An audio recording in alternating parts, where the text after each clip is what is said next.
আপনি যদি একজন কম্পিউটার ইউজার অথবা স্মার্টফোন ইউজার হয়ে থাকেন তাহলে আজকের টপিকটা অবশ্যই জানতে হবে।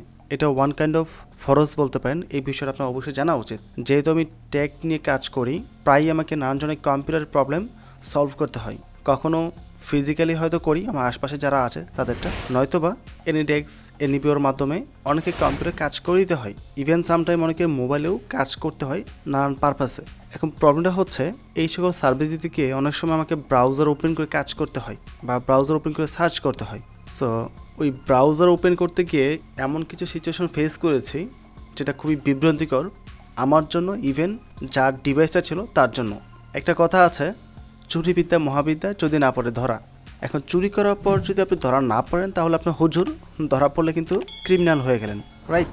সো আমি যখন কোনো একটা কম্পিউটার কাজ করি, ব্রাউজার ওপেন করার পর এমন কিছু ব্রাউজিং হিস্ট্রি সামনে চলে আসে, অথবা পার্টিকুলার একটা ওয়েবসাইট হয়তো পূর্বে ভিজিট করছিল, জাস্ট সাডেনলি কেটে দিয়েছে, তো সেই ক্ষেত্রে পূর্বে ওয়েবসাইটে আবার সামনে চলে আসে, বা এই সার্চে ক্লিক করার পর কিছু ওয়েবসাইটের লিঙ্ক চলে আসে বা লেখা চলে আসে। তো এই ধরনের কিছু বিভ্রান্তিকর পরিস্থিতি আমাকে পড়তে হয়েছে।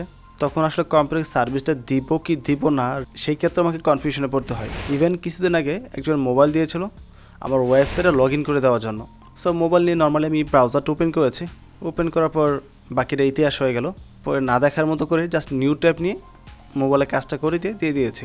সো এই ধরনের বিভ্রান্তিকর পরিস্থিতিতে যদি পড়তে না চান তাহলে ভিডিওটি কন্টিনিউ করুন।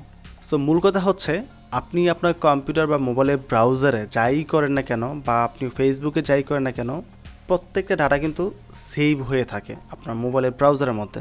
ওই ব্রাউজিং হিস্ট্রিতে যাওয়ার পর সমস্ত ইনফরমেশন চলে আসবে, আপনি কী করেছেন না করেছেন, কোথায় গিয়েছেন, সব কিছু কিন্তু এখানে দেখা যাচ্ছে। সো প্রথমত আপনি কোন ওয়েবসাইট ভিজিট করেছেন, কী করেছেন না করেছেন, এটা ব্রাউজিং করার সাথে সাথে ডিলিট করতে হবে। অথবা কম্পিউটার ইউজার হলে কিবোর্ড থেকে Ctrl+Shift+N চেপে আপনি ইনকগনিটো মোডটা অন করতে পারেন, তাহলে আপনার কোনো ব্রাউজিং হিস্ট্রি এখানে সেভ হবে না, আপনি যাই করেন না কেন। বাট নর্মালি যখন ব্রাউজ করবেন সব কিছু কিন্তু আপনার এখানে সেভ হয়ে আছে। সো এখন এটা ডিলিট করবেন কী করে, সেটা হচ্ছে মেন বিষয়। তো ডিলিট করার জন্য প্রথমত এখানে ক্লিক করবেন, ক্লিক করার পর দেখবেন এখানে কী কী সাজেস্ট করছে। তার পাশে দেখেন ক্রস আইকন রয়েছে, এই ক্রসে ক্লিক করবেন, তাহলে এটা কেটে যাবে। ওকে, এইভাবে আপনি কাটতে পারেন।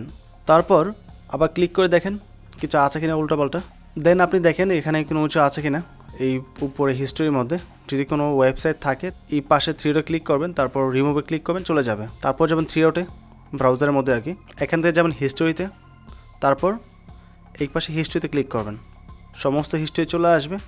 ওই পার্টিকুলার ওয়েবসাইটটা ধরে ধরে আপনি এখান থেকে ক্লিক করবেন, সিলেক্ট করবেন, তারপর ডিলিটে ক্লিক করবেন, রিমুভে ক্লিক করে দেবেন, সব কিছু কেটে যাবে। অথবা যদি সম্পূর্ণ ব্রাউজিং হিস্ট্রি আপনি কেটে ফেলতে চান, তাহলে ক্লিয়ার ব্রাউজিং ডাটাতে ক্লিক করবেন, এখান থেকে লাস্ট আওয়ার, 24 আওয়ার্স, তারপর 7 ডেজ, অল টাইম দিলে কিন্তু পূর্বের সমস্ত ডাটা কেটে যাবে, যেগুলো আপনার ইম্পর্টেন্ট সেটাও কেটে যাবে। সো অল টাইম না দেওয়াটাই বেটার। লাস্ট আওয়ার দিতে পারেন, লাস্ট 1 ঘন্টা যা ব্রাউজ করেছেন বা যে সকল ওয়েবসাইট আপনি ভিজিট করেছেন সব কিছু এখানে ক্লিন হয়ে যাবে। তারপর 24 আওয়ার্স মানে একদিনের মধ্যে, তারপর লাস্ট 7 ডেজ মানে গত 7 দিনে যা ব্রাউজ করেছেন সব কেটে যাবে। ওকে, প্রয়োজন মতো সিলেক্ট করে ক্লিন করে দিবেন। তারপর যদি সন্দেহ থাকে আরও হয়তো ব্রাউজিং হিস্ট্রি রয়ে গেছে, তাহলে এখানে ক্লিক করবেন, ক্লিক করার পর পার্টিকুলার নামটা লিখে আপনি সার্চ করতে পারেন। ঠিক আছে, সার্চ করার পর ওই নির্দিষ্ট ওয়েবসাইটটা আসবে, দেন আবার সিলেক্ট করবেন, দেন ডিলিটে ক্লিক করে দেবেন। ওকে, সো এইভাবে আপনি কম্পিউটার থেকে যে কোনো ধরনের ব্রাউজিং হিস্ট্রি কেটে ফেলতে পারেন। এখন আমরা যাবো মোবাইলের মধ্যে ক্রোম ব্রাউজারটি আছে, এটাই নর্মালি আমরা ব্যবহার করি। যদি অন্য কোনো ব্রাউজার ব্যবহার করেন তাহলে ওটাই চেক করবেন আপনি। তো এখানে আসার পর আমি নতুন ট্যাব নিয়ে নিচ্ছি আর কি। আপনি যে সকল ওয়েবসাইট ভিজিট করবেন এগুলো এখানে থাকবে, এখান থেকে ধরে ধরে আপনি রিমুভ করতে পারেন। ওকে, অথবা এখানে থ্রি ডটে ক্লিক করবেন, তারপর যে হিস্ট্রি রয়েছে হিস্ট্রিতে যাবেন, যাওয়ার পর এই যে পাশে দেখেন ক্রস রয়েছে, এই ক্রসে ক্লিক করবেন, একটা একটা করে ওয়েবসাইট কেটে যাবে।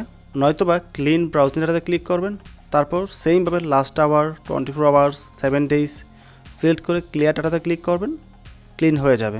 তাহলে আপনাকে কোনো প্রকার বিভ্রান্তিকর পরিস্থিতিতে পড়তে হবে না। আর মেইন কথা হচ্ছে, যদি আপনি একজন মুসলিম হয়ে থাকেন তাহলে যদি সাজেস্ট করব 5 ওয়াক্ত নামাজ পড়া ট্রাই করবেন, ইনশাল্লাহ যে কোনো ধরনের খারাপ কাজ থেকে দূরে থাকতে পারবেন। আমি কোনো হুজুর না, এটা ভাবার প্রয়োজন নাই, বাট 5 ওয়াক্ত নামাজ পড়া ট্রাই করছি, আমার জন্য দোয়া করবেন, নিজের জন্য দোয়া করবেন। অ্যান্ড অন্য ধর্মের হলে অবশ্যই যার ধর্মের নির্দিষ্ট কিছু নিয়ম কানুন রয়েছে বা রুলস রয়েছে, ওইটা ফলো করে ট্রাই করবেন। সেক্ষেত্রে আপনি নিজেকে যে কোনো নেগেটিভিটি থেকে দূরে রাখতে পারবেন।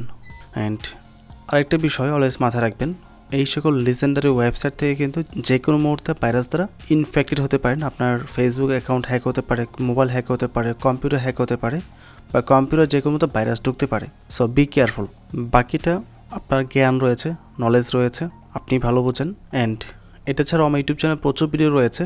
স্পেশালি যদি কেউ মোবাইল দিয়ে ফ্রিল্যান্সিং করে ইনকাম করতে চান, তাহলে এখানে ভিডিও দেওয়া আছে। পার্ট বাই পার্ট ভিডিওগুলো দেখে কাজটা শিখে দেন আমার গ্রুপে জয়েন করে কাজ করতে পারেন। এছাড়াও কম্পিউটার রিলেটেড প্রচুর ভিডিও রয়েছে যেগুলো আপনাদের হেল্প করবে। সো ভালো থাকবেন, পরবর্তী টপিকে আবার কথা হবে। আসসালামু আলাইকুম।